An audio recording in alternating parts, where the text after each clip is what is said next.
On va maintenant pouvoir monter le support de fraiseuse sur l'axe Z. Pour ça, il faut nous assurer que le bloc écrou trapézoïdal soit globalement dans la partie supérieure de l'axe. Donc si ce n'était pas le cas, vous pouvez d'une main serrer le bloc et de l'autre tourner à la main la poulie. Ce qu'on veut, c'est que le bloc soit assez haut dans la partie supérieure du rail Maker Slide. Donc, dans une étape précédente, on a monté le support de broche, donc c'est pas très compliqué, il suffit de bien aligner nos roues sur le profil du Maker Slide et d'appliquer une petite pression pour les faire coulisser. Si vous avez beaucoup de difficultés à ce stade, c'est probablement que vos divots, c'est-à-dire vos écrous excentriques, sont mal positionnés. Donc n'hésitez pas, vous prenez une clé de 10, vous jouez un peu avec l'orientation des écrous excentriques et vous arriverez à une position qui sera facile. Maintenant, donc on va aller venir chercher les filetages de l'écrou en délarin et on va les faire correspondre, donc ces deux filetages avec les perçages supérieurs de la plaque. On fait coulisser et une fois qu'on a coulissé, on peut visser à travers. Vous savez qu'on a prévu deux vis pour venir se fixer sur l'écrou. L'une est plus longue parce qu'en fait elle correspond, comme elle va traverser, elle va pouvoir venir s'enficher directement à l'intérieur du petit rail qui est sur cette face de votre Maker Slide. Alors que l'autre est un peu plus courte. Pourquoi? Pour justement pas venir en contact direct et pas venir gratter le Maker Slide.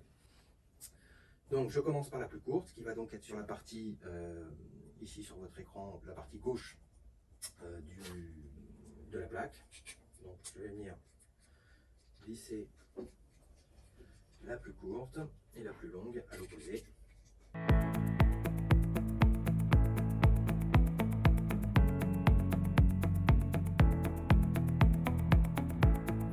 Mon axe Z est prêt. Donc juste pour information, la tige trapézoïdale ici n'a pas de fonction de guidage. Elle n'a pas fonction à vraiment maintenir, si vous voulez, cette plaque en ligne. Son seul job, c'est vraiment de faire descendre ou monter. Pour ce qui est du guidage linéaire, c'est-à-dire d'éviter que le portique ne puisse basculer d'un côté ou de l'autre, c'est le serrage des roues en V qui va être important.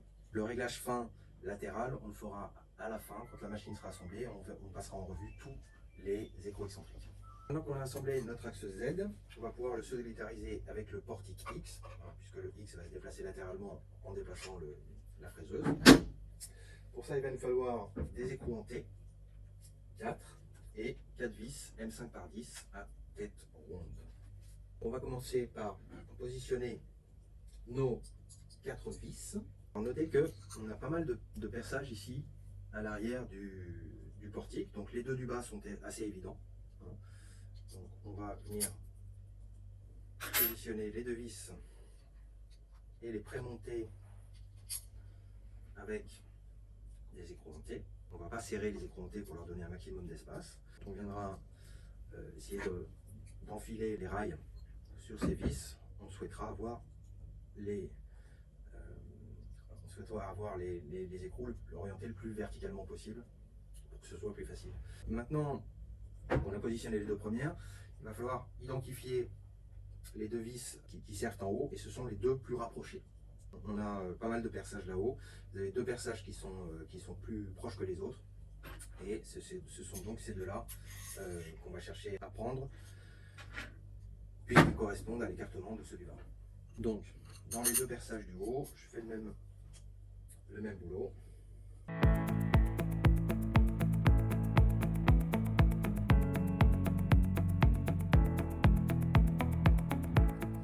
Une fois qu'ils sont bien préparés, je vais venir enfiler donc les deux rails qui se trouvent au dos du Maker Slide de l'axe Z sur ces écrous en T.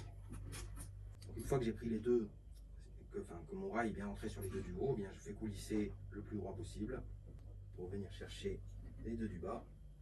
On va s'arrêter quand le profilé Maker Slide est aligné au profilé du portique et on va venir serrer en premier lieu les vis du bas, donc les écrous montés vont venir serrer le profilé contre le portique.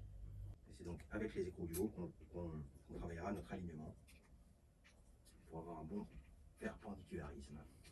Vu du dessous, on voit bien que nos deux écrous montés sont bien positionnés dans le rail. Et donc à partir de là, on va essayer de visser le plus perpendiculairement possible. Donc ça c'est un axe de réglage, on va dire, des machines assez facile.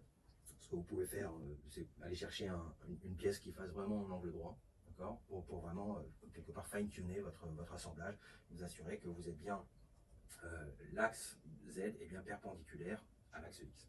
Donc j'applique un bon serrage, hein, puisque ce sont des pièces solides, une paroi de 4 mm sur un profilé Maker Style. Et accessoirement, c'est le bon moment pour le serrer parce qu'après, ce sera plus difficile d'accès. Alors quand je dis bon serrage, c'est évidemment dans les limites du raisonnable. Hein. Si vous appliquez vraiment une force de mule, vous pourriez théoriquement venir casser un écrou monté. Voilà, donc après cette étape, on a terminé notre portique X qui va donc englober à la fois le portique X et ce qu'on appelle le portique Z. Voilà, et déplacer l'outil le long de l'axe Z.